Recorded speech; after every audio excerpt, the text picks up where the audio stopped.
こんにちは、工具屋てっちゃんです。今日の工具屋てっちゃんがおすすめしますはこちら。はい。プロオートのですね、伸縮式フレックスロックラチェットです。はい。こちらの商品の魅力ですね、3つのポイントでご紹介しますね。まず1つ目、名前にもあります、伸縮式ということですね。はい、ここのリングをね、上に上げてロック解除、そしてこうスライドします。ね、ここにポッチがついてまして、長さをですね、調整して使うことができます。ちなみにこれは8分の3ですね。8分の3。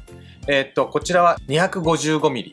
この状態で 255mm で最大に伸ばすと 370mm。6段階で調整ができます。そしてこちらは4分の1ですね。4分の1、この状態で 150mm。ロックを解除して伸ばすと最大で 200mm。こちらは5段階で調整ができます。そして2分の1もありますよ。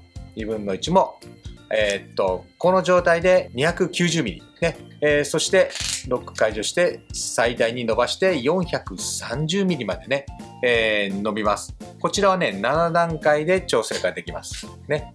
はい。はい。ポイント1つ目は、伸びると、縮む、伸縮式ということですね。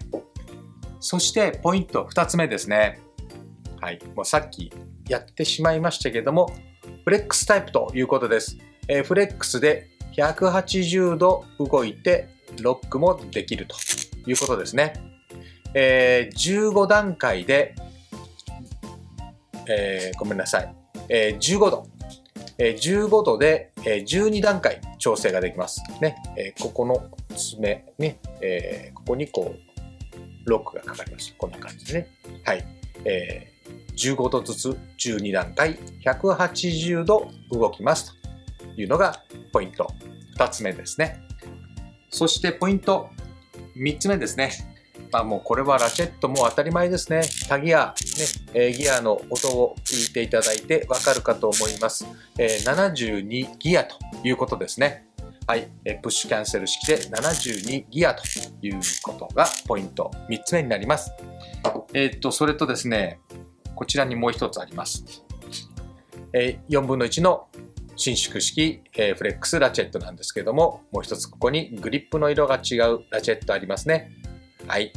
実は4分の1ヘッドの8分の3スクエアの、伸縮式フレックスロックラチェットなんですね。はい。コンパクトに使いたい方に、ね、ぴったりな商品なんですけども、長さはね、4分の1と一緒です。ね。150から200まで伸びます。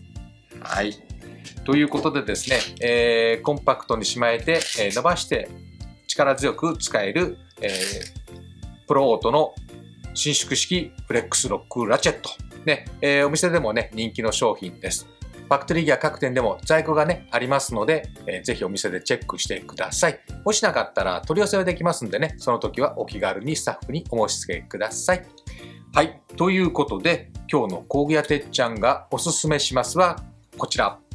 プロオートの伸縮式フレックスロックラチェットでした。